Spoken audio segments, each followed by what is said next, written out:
Hey, everybody. Welcome to another edition of Spits and Suds. I'm your host, Gavin Spittle of 105.3 The Fan. Happy Friday to you. Getting ready for that kickstart of a weekend. The Stars back-to-back tomorrow night in New Jersey, and then against the Islanders on Sunday night, and in Detroit on Tuesday. So 3 more games on the road for the Dallas Stars. And joining me for his usual weekly visit is EP Rinkside. His Substack account is called Shap's Shots, where he gives you all kinds of exclusive information. He is an author. The name of the book is called We Win Here, which gives you some awesome stories about the Texas Stars and the transition to the Dallas Stars and how they work together. And it's a real cool book. And what am I missing? D Magazine. And now we have some massive breaking news as far as Spits and Suds, and joining us is Sean Shapiro. Give it up, Sean. You're the greatest type man ever, man. You're the greatest type man. You know, that's going to be the name of my book. Everything in life I learned from wrestling. As a little kid, I was into mic work and how they did it and stuff like that. So just to pull back the curtain of Spits and Suds, because I love doing this, is Sean and I were coordinating the time for today, and all of a sudden, I received this direct message from Sean in which, you know, he just basically said, hey, let's see, what did it say? It said, don't share this yet, but check this out. Just randomly threw this at me. And a video comes out, and I watched it immediately, thinking it was like some analytical breakdown that we were going to talk about on the show today. But instead, the breaking news that will be unveiled officially tonight is that the Spits and Suds co-host, one Sean Shapiro, has gone to Hollywood. Am I correct, Sean? Tell us the story. Yes, it is. I guess it's not Hollywood. It's technically I'm in Charleston, South Carolina. Yeah, whatever. Right, you're in the big screen, buddy. Yes. So I am in a movie about beer league hockey that the trailer goes live tonight. We're recording this on Friday afternoon. The trailer goes live tonight. It will be, I think it's around 8 o'clock or whatever. But so if you're listening to before, it'll be out soon. It's the name of the movie is called The Late Game. It is we've been jokingly using the term. It's a beer league movie made by beer leaguers for beer leaguers is what we've been jokingly calling it. And essentially, so we filmed this in Charleston, South Carolina, about 16 months ago. So this would have been August of or September. It was August of 2022, and it was we filmed it for 15 days down at the Charleston Ice Palace, which is a rink that happens to be the practice rink as well for the South Carolina Stingrays. The movie is shot. The plot of the movie is it's an 11 p.m. beer league game. The main character is a guy subbing, and he joins this team called the Polly's Pies, and it's a comedy that it's a comedy and it's a hockey movie, and there's a couple things that I'm super proud of watching it. And I saw it all the way through last night for the first time since little clips and pieces I've seen in the process, and it's funny. It is, but the hockey's also one of the things that the director and writer of the movie is actually my good friend from college. Jeff Tyner is the one who directed this, and that's how I ended up getting involved in the project. Is big focus on making sure the hockey looked accurate, because for all of the hockey fictional media that's been made, Gavin, right? Like, other than Miracle, you're kind of hard pressed to find a hockey movie that's got realistic looking hockey action, right? Because it's a sport that it's incredibly hard to film. It's chaotic. That's one of the reasons we love it. So it was really the hockey action is really well done. It's everyone in the movie was other than the lead, who's actually an actor by trade.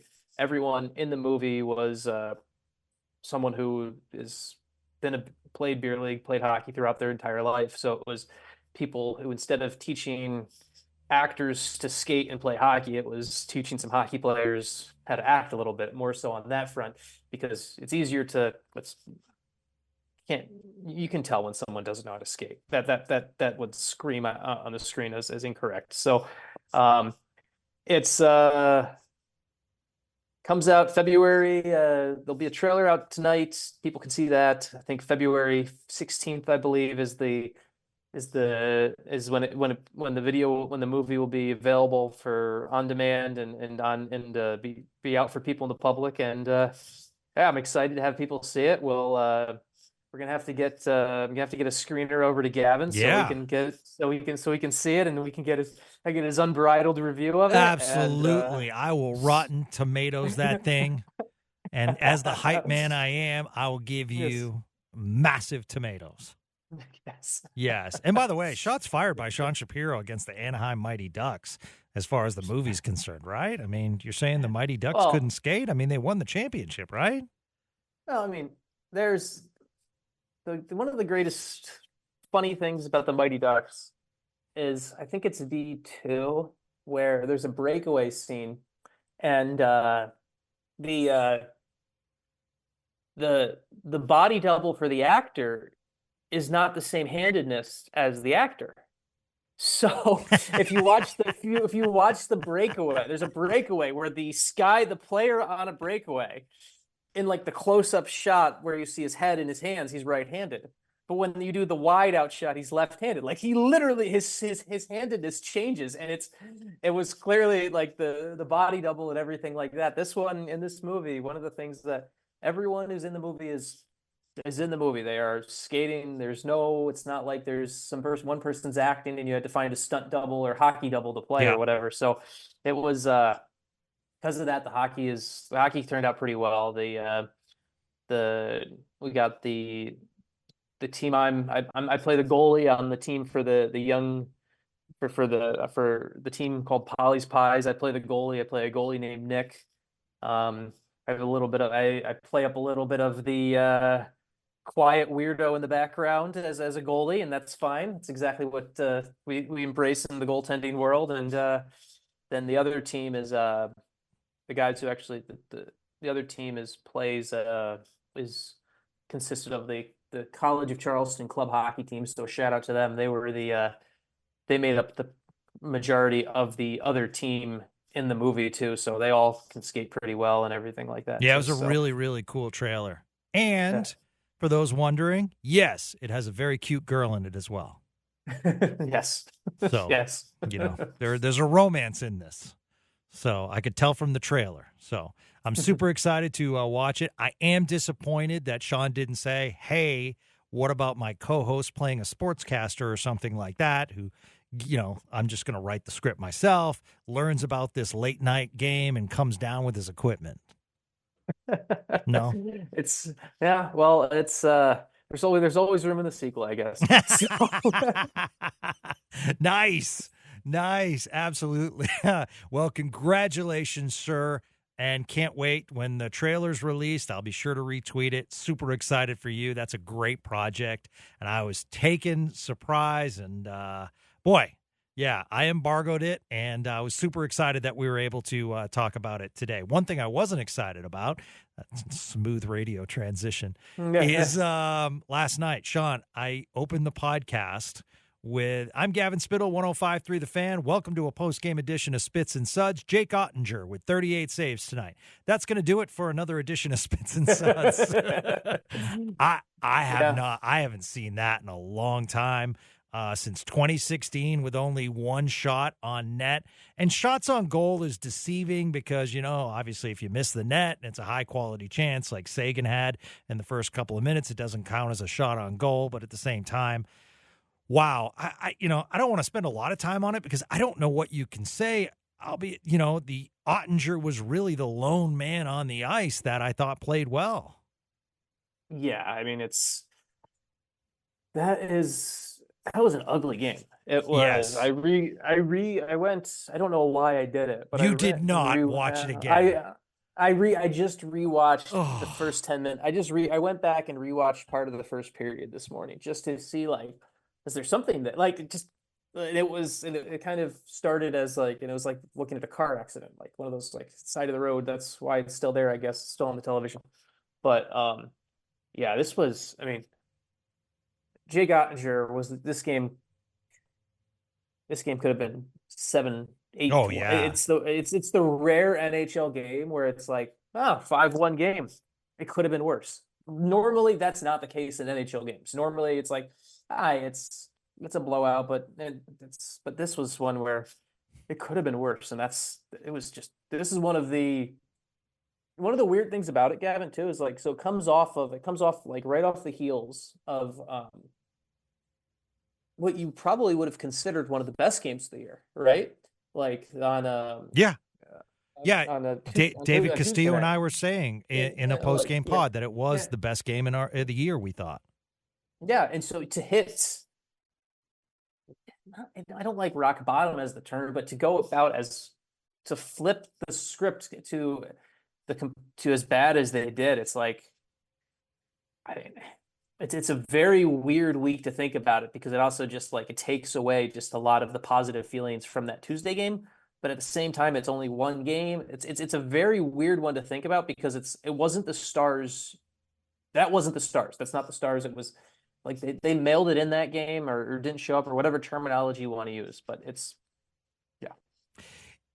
I sound like a brokered record when I talk about on the post game that it's if one aspect isn't working, it's not like another aspect can step up, and that's what I hate because I to me when something like that is, you need someone on the ice that's going to create some energy, create a muck in front of the net, a scrum in the corner, something, to really kind of, get everyone energized. And I think Jamie Benn tried to do that at one point, but other than that, and kudos to Philadelphia, terrific Yeah. game plan by Torts.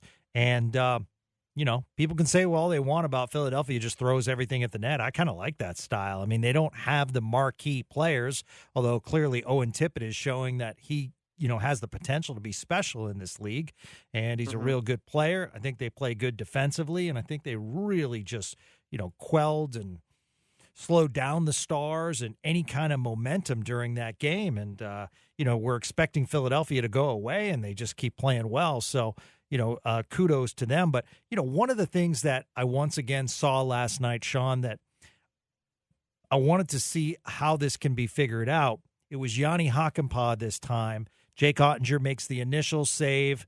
Rebound comes out. Flyers beat Hakanpää in position for kind of an easy tap in on a rebound. And I just feel like the Stars D-men, and I wanted to get your thoughts, get out positioned in front of Ottinger or whoever's in net. Yeah, the defense was bad.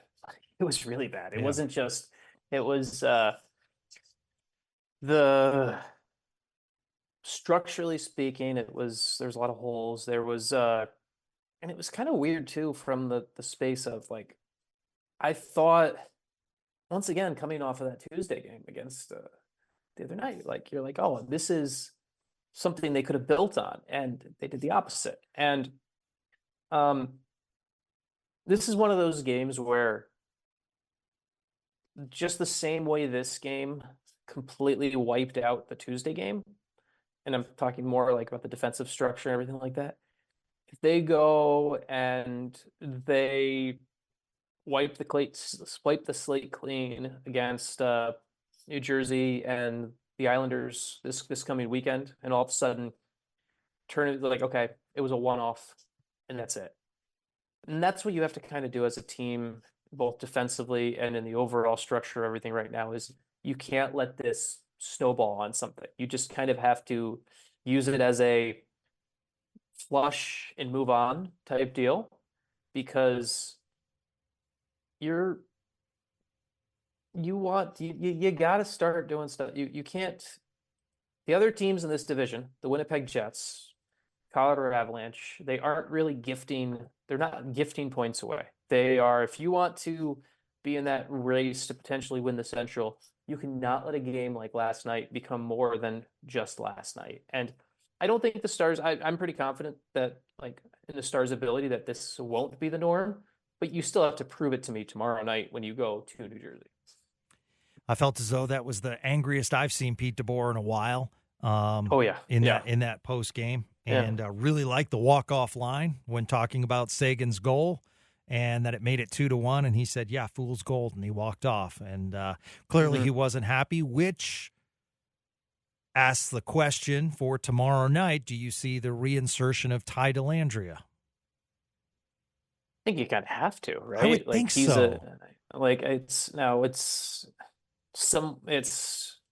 No one played well. Like, no one played well. There's no player where you're like, oh well, so and so must stay in. But I feel like Dellandrea also, when Dellandrea's at his best, he can bring a little bit of energy and everything like that. And I think, and especially off what happened last game, like maybe someone who watched that from the press box will come in bring a little bit of a spark and jump into things the right way. And so I think Dellandrea has to come back in tomorrow night. You have to, if expect, not only after what happened the other night, but on top of that, with a back-to-back this weekend, as a coach, you kind of owe it to your team to bring that guy into the lineup tomorrow night, in my view. Yeah. Yeah, and he provides that spark and energy, and you kind of need that. I mentioned on the post, it kind of, I guess, timing. I said we need a Yanni Gourde, and then today NHL Player Safety will hold a hearing with Yanni Gourde based on his hit of Matthias Ekholm, which it was an interesting hit, clearly high. Did you see what Ekholm did when he went in the box? I've seen the hit. I don't know if I noticed. I don't know if I saw the. Yeah, they go in the box, direction. and I try to be a lip reader. I think Ekholm looked at him and said, "Fight." Yeah. So, interesting, but that's how Yanni Gourde. He's a hard player, and I like those hard players because they can generate energy. So, moving. I think it's a funny, one of the funny things that I think people might not realize about NHL penalty boxes, I think is kind of a thing. Like, it's wild when you think about why the nature people end up in penalty boxes. NHL penalty boxes, the players aren't separated. Like, you like, that's something where people don't realize that. Like, you two guys fight and they both go to the box. There's not glass separate. Like, there's typically not an actual pane of glass stopping those two guys from being able to see each other. And just like, that's something that I think people sometimes forget about with the NHL penalty box setup, where these guys are still, they've just had their fracas on the ice. They go to the box, and now there's open air between them. There's four people in suits working in between them, but there's still like open air between them. It's not like they're actually closed off from each other the way you typically would think. Yeah, no, it's a great point. And man, I love the back and forth chirping when it happens, and they're real upset. Okay, also wanted to spend a minute talking about Bally's and what the future holds. I talked to some people, Sean, and it's still up in the air. I know there was recent news and everything, but there's still a lot to be decided, and it's fascinating because the Rangers are coming up on spring training as world champions, and so we'll see what's going to happen. And I'm interested to see the future of the NHL as well, as far as how the Stars and other teams are affected by this. Yeah, and it's one of those where it's people keep asking, and I probably will. I've had some people ask, oh, could you write something more about this? And I actually probably will try to go into an explainer at some point over at Shap Shots a little bit later, maybe in the week. But it's also one of those things where, with all of this TV deal stuff and everything, the timelines are so pushed out and extended that it's hard to really know what is fact and what is fiction right now. It's not because there's always these, when someone's filing for bankruptcy and all this stuff, there's certain longer term timelines, things like that. And The hope right now is like it appears that Amazon is interested in investing or owning or whatever it ends up looking like at the end. And in theory, if that happens, maybe you'd be able to stream the games on Amazon Prime, which would be a nice solution, I guess. I mean, obviously the Amazon has all these services. Amazon with the NFL game on Thursday night, Apple with the MLS TV deal. You've gotten these companies that are trying to get further and further into the sports content because, as we know, kind of sports are like one of the last communal television things that still drive everyone. And with the Amazon, if Amazon is able to basically quote unquote rescue Bally's or whatever terminology you want to use away from Sinclair, it would be a spot where games would probably be a little bit easier to find from a streaming standpoint. I have no idea how this is going to impact the TV spot, because one of the things that people always kind of like, they're like, oh, I want to be able to get this on my television or whatever. I don't know how well and what Amazon's push would be on this too. It's like, right, Gavin, like it's one thing, like people sometimes it's, you don't know the I don't know what the unintended consequences, and that's kind of the thing that people always like jump on stuff where they're like, oh, this is going to happen and it's going to be great or whatever. And but if Amazon's getting involved, and this is me literally thinking out loud, and so I'm not reporting this is just me thinking out loud, I want to be clear of that. If Amazon's involved, do they care as much about, is it more about going down the streaming route the way that the NFL game is? Is it something where there's going to be, the push is going to be, we want people doing the game on Prime and everything like that, and that's fine. But does that also, or is there still going to be, are you still going to see as much of a push for it to be in the cable bundles and stuff like that? So there's a lot of things that still have to be figured out with this. The one thing this won't settle, and it's just the reality of it, and this is how sports fandom works, is if you are it's never going to change never is a strong word, but it's not going to change the system where ESPN Plus games are blacked out. Like someone asked me this the other day. They're like, "Oh, could we see a spot where now you could get ESPN Plus to stream local games?" And unless ESPN decides to make individual deals with all 32 teams to buy their local rights, that's not going to happen. Right. And so that's another thing I just wanted to kind of put out there, where this is not going to be like all of a sudden it's like, oh, well, now I can just stream the games on ESPN Plus. Games are still going to be blacked out on ESPN Plus because Amazon or Bally's or whatever they name the company at that point will still own the local rights. Yeah. So I think it's an interesting thing. It's a really interesting thing to see what happens, but it's also at the end of the day, I don't think from a Stars fan perspective, this is from a Stars fan perspective, this is not going to impact you this season. Correct. I think for Rangers fans, and this is a conversation you guys probably have with the Rangers and figuring out of the team that just won a World Series and everything like that. The Rangers, there could be something at play here, but just I don't think the timeline is, there's not enough time for things to really kind of come together and change much during this current hockey season. Right, and Bally's was already struggling with clears on whatever provider people, were using. So therefore, like, I don't think the Ranger games were on Dish, various ones. So you have that as well. And then the Rangers win the World Series. And we're so close to spring training, and there's just, there is a lot in flux. I think what people have to understand too is there are so many layers and different kinds of bankruptcy. So, and different kinds take different, like prepackaged bankruptcy, for instance. If you filed today, using as an example, happen to know about this, you will come out in May or June. And that is a goal. So, but some of these bankruptcies, if you can't pay off your debt or, debt forgiveness, I'm not an expert on it, so I'm not going to go into depth. That takes longer. So sometimes it can take over a year to happen.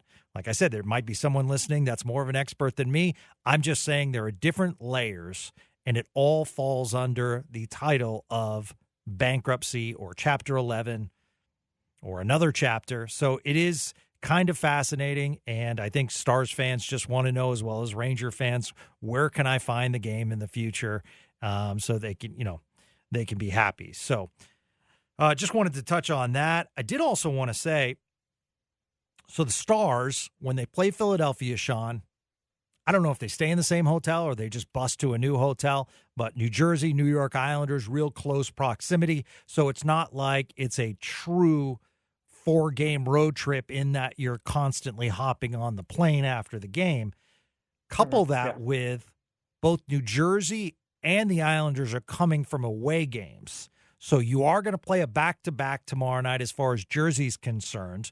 They're at the Blue Jackets tonight. The Islanders are at Chicago tonight, so the Islanders will get a day off on Saturday before Sunday. But, needless to say, it's not like they're sitting there waiting for the Stars to play. So hopefully the Stars, certainly have some energy in the next couple of nights. And looking at them in the standings, I think both can be really high-quality teams. I think it's fair to say, Sean, that both have been disappointments this year, but both have a lot of talent on their squad, too. Yeah, obviously our old friend Lindy Ruff is coach in New Jersey, and he's come under he kind of is coming under some hot water right now with how things have been going there, and they'll be coming off. The Stars are already sitting in New York or New Jersey, whichever hotel they're staying at. They're already sitting there, and they're going to be waiting for the Devils to come home. It's kind of one of those weird games for New Jersey where they're the home team, but they're going to feel more like the road team, having got off the flight. So that's one of those spots where the Stars kind of have to use that to their advantage, because the Islanders are going to try to do the same thing to them the following night on Sunday. So I think for Dallas, from your in-house keeping first is, you got to get your defense in order. You got to get things kind of, you got to be much better than you were against Philly on that front. And then New Jersey's a team where, even with their struggles recently, it's a team that gets up and down the ice and can really find your systematic flaws. And if you give them holes, they're going to attack it. So good kind of test from that perspective for the defense to come back. And then the other thing for us to just keep monitoring with this whole weekend, and who knows, is there is the looming Miro Heiskanen is on the trip because he could play on this trip. Yep. And from kind of my look and feel on it, I don't think that's a realistic spot. I mean, I'm not reporting this, just kind of, but based off kind of the timelines that I've understood, it doesn't feel like it's a reality against New Jersey. But it could be either Sunday or Tuesday. You could have Miro Heiskanen back too. So that would be obviously when that happens, the Stars will be a much better team. And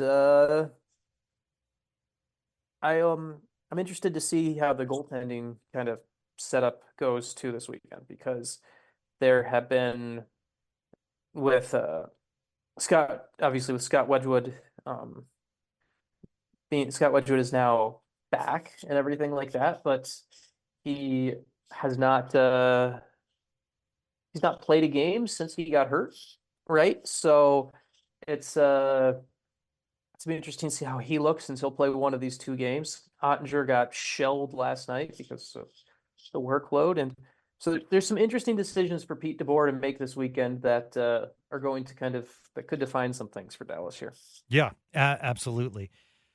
Yeah, I mean, interesting to see what happens with Wedgwood. Matt Murray's still there. Interesting to see if they give Matt Murray another game. So we'll see about that. I wanted to talk to you as a writer, longtime writer. I know you're getting into acting, and soon you'll get an Oscar and Emmy. But right now, Sean, you're best known as an excellent writer. And the demise. I don't think that's going to change. Okay, so, well, I mean, hey, let your hype man do the hype. Okay, you're fair.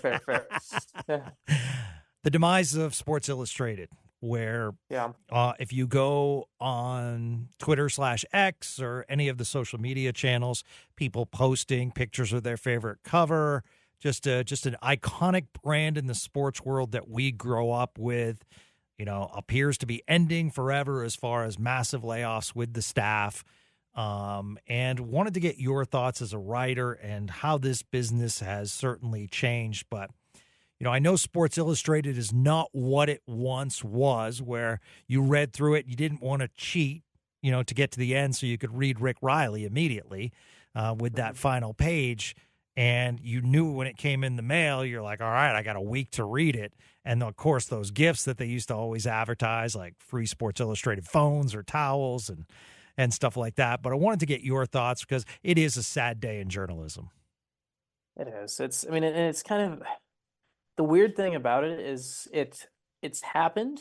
I mean, it's happening, and it's very sad. And but at the same time, and I hate that we've kind of become jaded this way, because it's what happens in sports media with what's been happening with some of these things. It's like I guess I kind of already felt that the brand was dying anyway. Yes. In a sad way, where it's like what Sports Illustrated was, it was no longer the same. It had been through different management aspects and everything like that. It'd been more and more of the company that was running it was more running it so for the name of the brand and everything like that than the actual content and storytelling. And I remember it used to be, it was like either Wednesdays or Thursdays or whatever as a kid. It was always a great day because Sports Illustrated showed up. Yeah. And you would read that on their Wednesday or Thursday. You dive into that right away. And yeah. It's some of the greatest writing I've read is in Sports Illustrated and everything like that. And it's kind of sad just to see how it kind of all fell down. It's kind of the spot too that's just like with media and everything, and it's a bit of a nuanced subject, I guess, but we're living in an age now where, for example, you and I are talking right now on a podcast. I'm able to go and publish my own space through the Substack platform and do my own site and everything like that. And in a weird way, it's good, right? Because it's never been easier to go and do something. The tools are out there now, right? It's like we were talking about that. Like we went and made this movie that we went and made. Part of it was we're like, okay, we can go do it. We have the tools. We can do. So we went and did it. We didn't need a big studio to finance it and everything like that. We found obviously there's some money to make it. There's definitely a lot of money used to make a movie, but we were able to independent ragtag group go make a movie, and because of the day and age we live in. And it's been interesting to see how some of those legacy brands, from the management perspective and how they approached it always feels like they kind of at some point lost sight of the bigger picture of what those things still represented. Like I didn't want, when it came to Sports Illustrated, I always expected Sports Illustrated to be the place I could go read one of the best possible stories. I could get lost in a story at Sports Illustrated. Yep. I didn't need Sports Illustrated to become the quick hitter. Oh, here's 5 things you need to know about this or whatever, right? Like, and that's what it just feels like there's so many things in sports media where people who used to do great work, and I'm not talking about the employees themselves, I'm more talking about some things come from the top, where they started chasing the lowest common denominator instead of caring about putting the quality first. And in the end, you weakened your product, and when you weaken your product, you make it weaker financially, and it's becomes cyclical, and you have stuff that happened with Sports Illustrated. It's just sad. It is like, 'cause there's it's sad. Like I mean, if you were on the cover of the swimsuit edition of Sports Illustrated, that was a game changer for your career. Yeah, and in it's a many whole ways. I gift. mean, it was Yeah, there these feature articles, and to get the cover of Sports Illustrated if you were an athlete was just massive. That meant you had arrived, and it was just so huge. I mean, I remember as a yeah, kid, they'd have these like cutouts that you could get in, and they'd take a picture, and all of a sudden it's you on the cover of Sports Illustrated. Like, that's yeah. that's what we dreamed of. And, And I mean, you're right. They had the top-notch writers. They were allowed to go in depth with these multi-page pieces. And yeah, it might be antiquated, but at the same time, I mean, they really did set a lot of bars. And you're right. It hasn't been the same publication, but at the same time, so sorry to see it go. All right. yes, Let's get into more NHL news. yeah, Good, good to see Shane Pinto back for the Ottawa Senators. He signs a 1-year deal, allowed to play hockey again. yeah. His case is always interesting. It would just be obviously he was suspended for the gambling Yep. related activity, whatever it was, and he's also, I don't know what it was. I mean, we can. It's the space where the kind of forbidden fruit of sports gambling. It's the space where, as a sport and as athletes, we got to start teaching guys the way to handle this stuff. I think it's like I hope at some point, I don't know what Shane Pinto's story is and what happened, Yeah. but I think there's a real opportunity whenever it is, whenever it's his time and it's his story, just like in Dallas, right? Like Stephen Johns took his time to tell his story on what happened with his concussions and everything like that. But once Stephen Johns was willing to tell his story, I know there's many people who he helped with by willing to open up and tell his story. So I'm hoping in the long run that there's a Shane Pinto story that comes out that can help others, because that is how we turn that's how we kind of inform and teach next generation of athletes coming up and everything of how you handle this, because it's never been easier to gamble on a game. It's never been easier to do this and that and all the other thing, and it's, if you're not careful, you can really mess yourself up. So I hope that someday Shane Pinto's story is willing to come out, because I hope that it can help the other people and things like that, because that's kind of the power he has with this platform, I hope. But that's obviously not today. So Yep. not that him playing is a good thing today, but as far as in the kind of, I'm not rushing. I don't think anyone should be rushing for him to tell his story, but when he's ready to kind of help others, I think there'll be a great opportunity there. And he was first on the ice today, so I know he's excited to get back. Just Yeah. a good young player that I'm glad to see. Served his penalty and now back on the ice. And yeah, I am interested to hear the story when he feels as though it's appropriate. Speaking of those Ottawa Senators still struggling, we are pretty far. I don't want to say pretty far. We're March 8th is the NHL trade deadline. So, the chatter has begun. 4 teams that I selected that I think clearly will be sellers: Ottawa, Columbus, San Jose, Anaheim, Seattle. 7-3 in their last 10. It's an interesting playoff picture. At what date do you think, Sean, that teams decide whether they're buyers or sellers? Well, I think it depends on the team too. So like in I'm looking at the standings right now as we're doing this. Like there's San Jose, Chicago, Yeah, Anaheim. those were the teams that I had earmarked. Yeah. Um, those teams were like, you knew they were going to be sellers in the beginning of the year, but like right now, I would automatically consider um those 3 in the West, and then out east, it's Ottawa, Columbus. I know Buffalo's kind of a weird one, because like they're third from last from the East, and at the same time they're in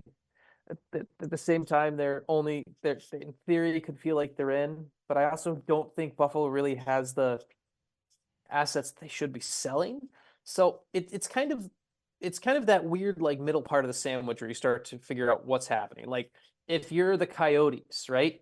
You're ahead of the curve this year. are you going to are you going to push for it? Maybe you become a buyer. Maybe you sit like it's kind of which those teams in the middle, which way they decide to push themselves. Whether are they going to go buyer, are they going to go seller, are they going to stay in the middle? And right now, one of the ones I'm most fascinated with is Minnesota, because Minnesota they're 9 points out of a playoff spot. They're struggling quite a bit. And you know what? We've seen some major goaltending issues across this league. Yep. Spencer Martin just got claimed by Carolina today after Columbus waived him. It feels like Marc-Andre Fleury is going to get traded to me. Like I feel like we're going to see Marc-Andre Fleury traded to a team that needs a goalie, because it's I think Minnesota's going to have to pull the plug here sooner than later. They're struggling. They're not really. I don't think they really have the answers right now. And I think when you look across the Central, I think you're going to see Fleury might get moved out of Minnesota. Not really sold on St. Louis, but I don't think Armstrong is much of a seller in this year. I think he's more of a kind of just battle and hope through it. And to answer the question, like I think typically I always kind of get the feeling for teams where it's most teams know whether they're a buyer or seller about 3 weeks before the deadline. Like, so that's typically kind of where you are then is really where you figure out. Sometimes obviously a team will have a skid or whatever in those final 3 weeks, but what happens over the course of 4 or 5 games between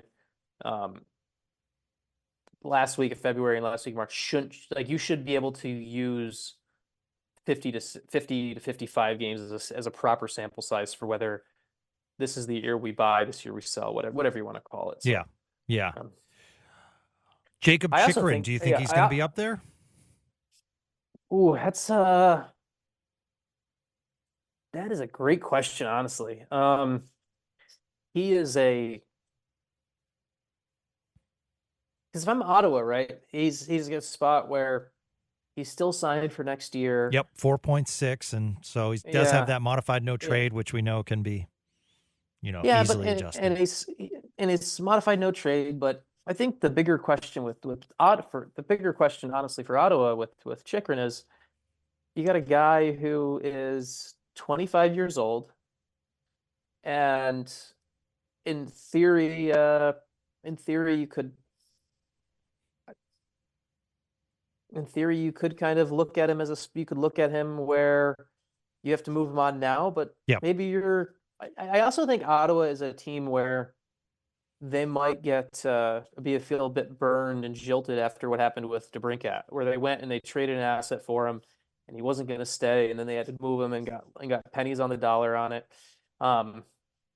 Because like that Ottawa team is not nearly as bad as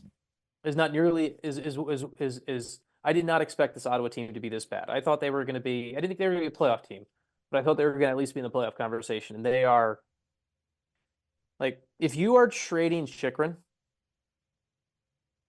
don't you kind of owe it to yourself to also try and trade Claude Giroux too? Oh yeah. And I know Giroux's got 2 years and it's really hard to move that deal and everything like that, but I just don't know how many. It's Ottawa. At some point, you're like, are we blowing it up again, or what are we doing? And I don't know what they're doing. Yeah.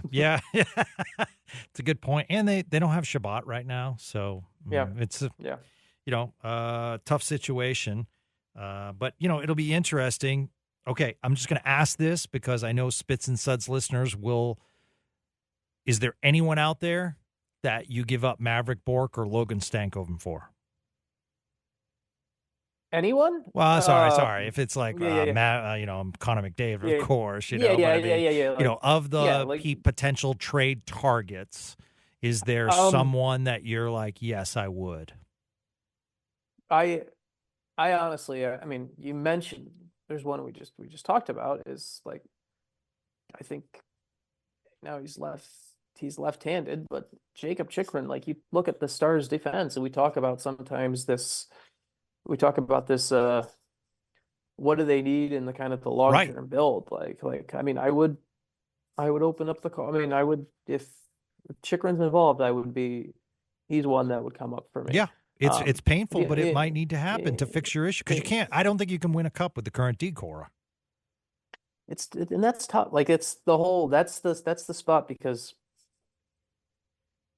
I think one of the things that's come out of this Miro Heiskanen injury time is we've obviously seen Thomas Harley take some next steps and everything like that. And I think Nils Lundqvist has been okay, but I'm not saying Nils Lundqvist should be punished and not play as much as the coaches haven't played him.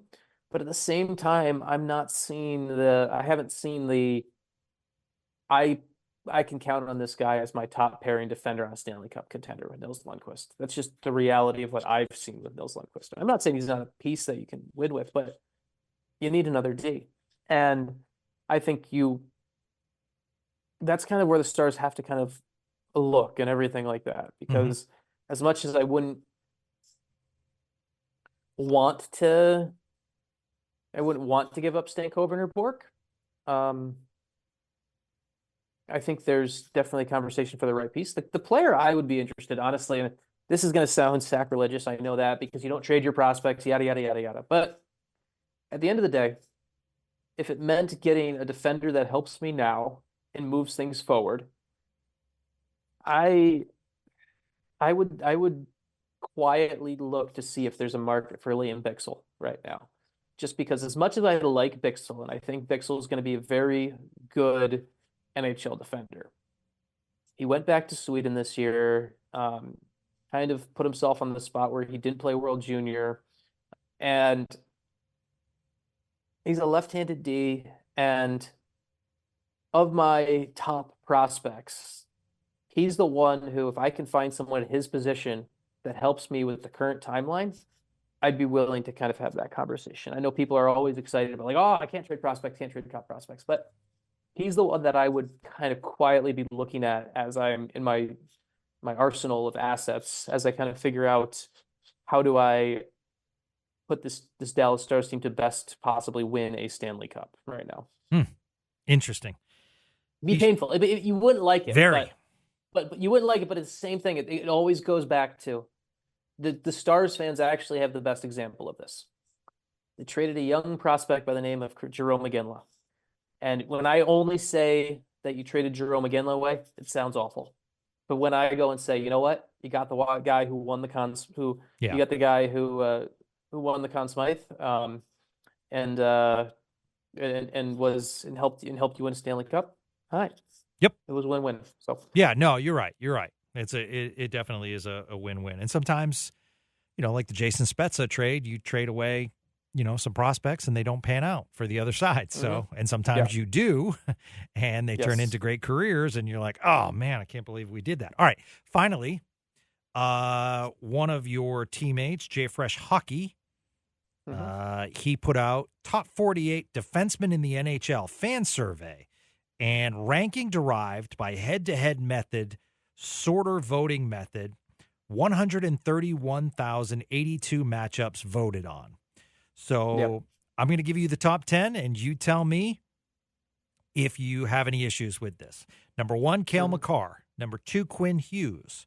Number 3, the Rangers' Adam Fox. 4, Miro. 5, Charlie McAvoy of the Bruins. Number 6, Roman Josi. Number 7, Victor Hedman. Number 8, Rasmus Dahlin. Number 9, Devin Taves. And number 10, Josh Morrissey of the Winnipeg Jets. Devin Taves is the defenseman with the Colorado Avalanche. And, man, did he move up the charts since joining Colorado. It was always good, but what a trade that was for Colorado. So wanted to get your thoughts on that.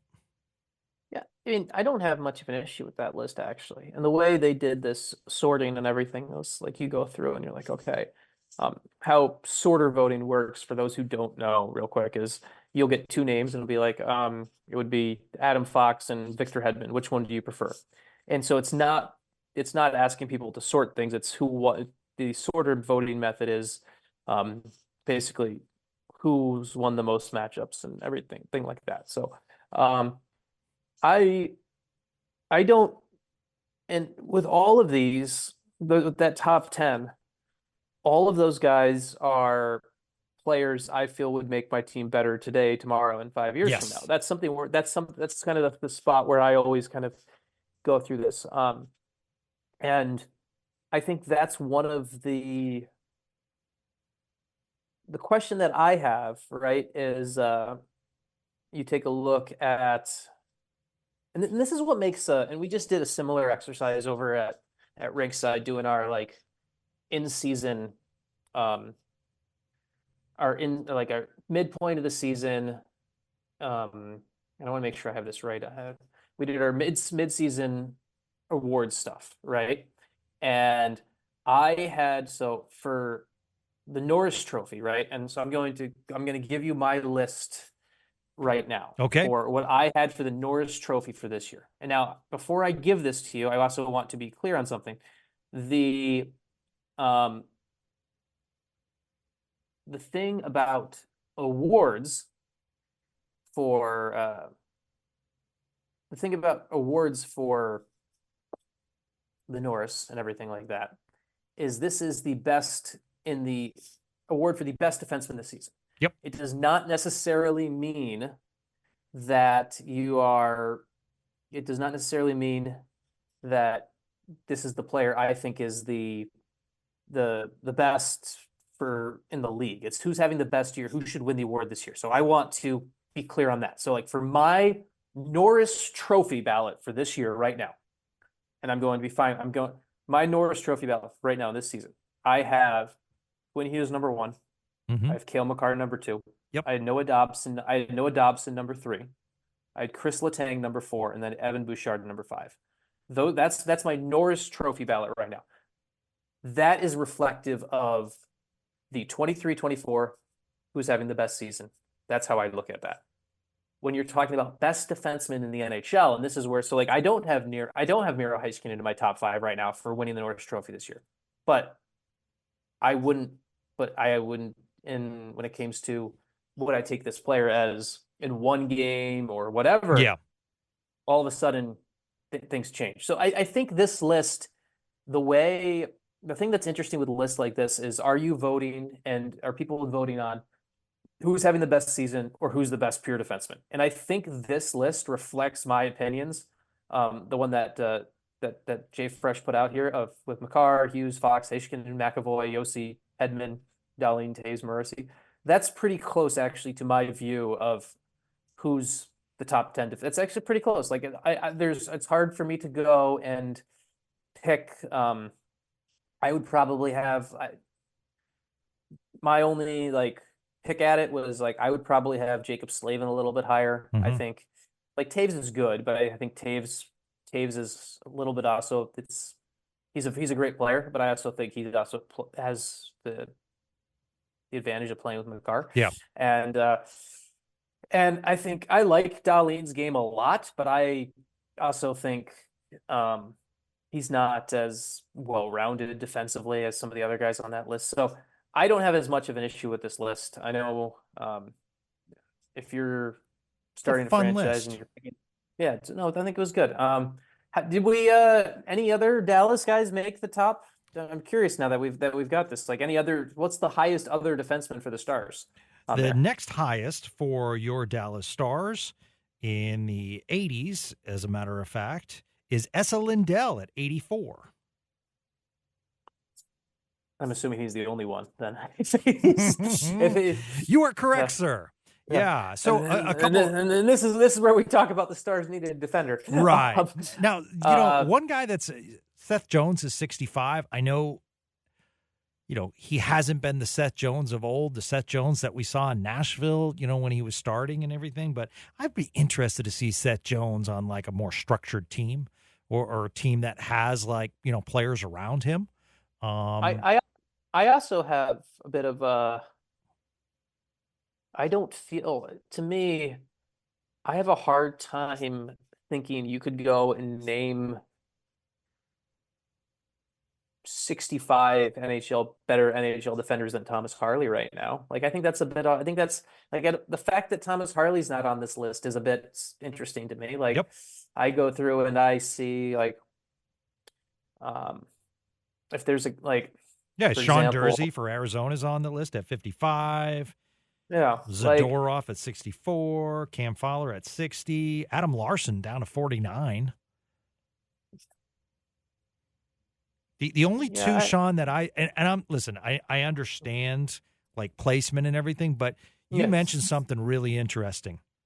if I were to start a team, and I know that they're older veterans, but Adam Larson or Drew Doughty on my team, I think would be pretty good pieces. Yeah. I know I mean, they're up there in think, years, but I just feel like they yeah. eat ice time. They know how to take it to the next level when necessary. And I think Doughty's game has aged a little bit here Yeah. and everything, but um, there's some players who work up, who age well, and some that don't. And I'm looking at this right now. The one that is interesting to me is like there's some guys who are in the 20s, and I'm not. It's interesting how some people's reputations go, right? Where it's like I see Brock Faber at 32 on this list, Yeah. right? Yeah. And like Brock Faber, like I think like Brock Faber's been a really good rookie this year. Absolutely. But there's no way Brock Faber is the 32nd best defender in the NHL, and Correct. Thomas Harley's not on this list. Correct. Like that's kind of when I look at that. And I know this is not Jay Fresh's list. This is him he's just the one who put it together. So you don't shoot the messenger on it, but it's still I would I look at Tanev, right? Like I think Tanev's better than Faber right now. That's not that just that's just the reality. Like, and yeah, I think Tanev's a gamer. someone who, and Tanev's a guy who, you know what, Dallas should probably look at Tanev. Yes, that's so. No, you're absolutely right. Yeah, I mean, I'm kind of looking at the list differently too. I'm just like, all right, who are the guys I want on my playoff roster that I know are going to lose teeth, that are going to dive, that I know are going to make those big play moments, and so that's why I'm mentioning some of these. And Tanev would be, oh my God. He'd be really, really good on the Stars. Yeah. So, all right. Listen, the question remains, Spits and Suds listeners, those that have followed and supported Sean Shapiro, when the Hollywood Walk of Fame asks him for the star, will he allow that kind of crowd, or will he do a family thing? Will there be stanchions around him? Those are the questions we need to know. So the trailer's going to be released tonight. Let's plug the movie once again so that people can go on YouTube over the weekend. I'm sure you'll retweet it, right? As soon as you're allowed. Yeah. Yes. Okay. The name of the movie is The Late Game. Yep. There is actually a website you can go to right now. The website is thelategame.com, and if you go to that website, you can get the latest the trailer when it'll be live there. There's details will be updated there as quickly as possible when it comes to where you'll be able to see the movie when it gets officially released in February. So. The name of the movie is The Late Game. I'll share the trailer on Twitter tonight and everything like that. I'll throw a post on the Substack as well, just to make sure it gets into people's inboxes. And go see it when it comes out. I'm gonna have to get Gavin a screener here so we can talk it up a little bit. Closer to the actual premiere. And it's kind of one of those cool things where it's just like this new age we live in sports media, Gavin, has been interesting, and it's been one of the things that you'll allow me to go on a random side note here. In the past, and this podcast has been part of it, doing Spits and Suds with you each week has been great fun and everything like that. But obviously, I went through my own. The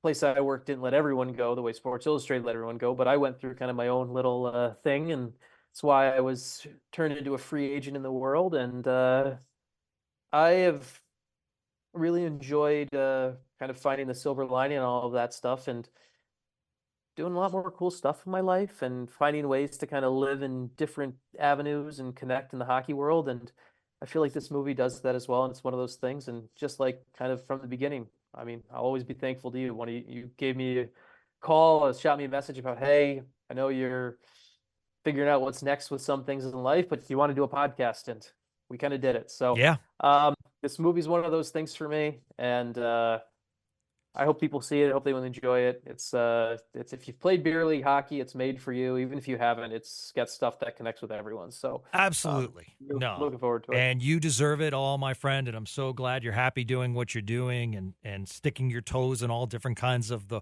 waters in the hockey world. And we are thankful as all of us at Spits and Suds that you're a part of this group that's kind of making this podcast what it is today. And to let the followers know, I do have South Carolina Stingrays contacts. I will find out what the rider is tonight as far as what Sean's requesting for a meal before he is announced on the scoreboard and stuff like that, and they show the trailer. I'll also try to get some pictures of what Sean will be wearing. So, my sources, boots on the ground. It'll be tough. I don't have many in Charleston, but I'll try to figure it out. So you are a beast, my man. I'm so proud and happy for you. This is awesome. It made my day when I saw the trailer and I saw that hockey mask and I said, that's my guy right there. So I was like shocked and excited. So really excited for you. Thanks as always. What a podcast we had. Went over a whole bunch of NHL stuff. Have a great time tonight, my friend. You deserve it. Thank you very much, man, and we will we'll do this again. We'll talk next week. So it's always fun. Absolutely, and hopefully after 4 points this weekend, and then hopefully 2 points, and I'm sure Sean will heavily cover Tuesday's matchup against the Detroit Red Wings. So that's exciting as well. And don't forget to purchase his book, We Win Here, which is a terrific book about Texas Stars, Dallas Stars. You can also support him at EP Rinkside. Subscribe to his Shap Shot Substack channel where you get all kinds of cool analytics and columns exclusively for you from Sean. Some real good information on that, as well as D Magazine when he appears in there. So for Sean Shapiro, I'm Gavin Spittle. Thank you one and all for supporting Spits and Suds. And if you can leave a comment where your podcast is found, it really helps us grow. So super excited about some of the guests that I'm working with some teams on. So we're going to have a release of those in the next couple of weeks. A lot of great things. You guys deserve it here in DFW. So have a great day, everyone.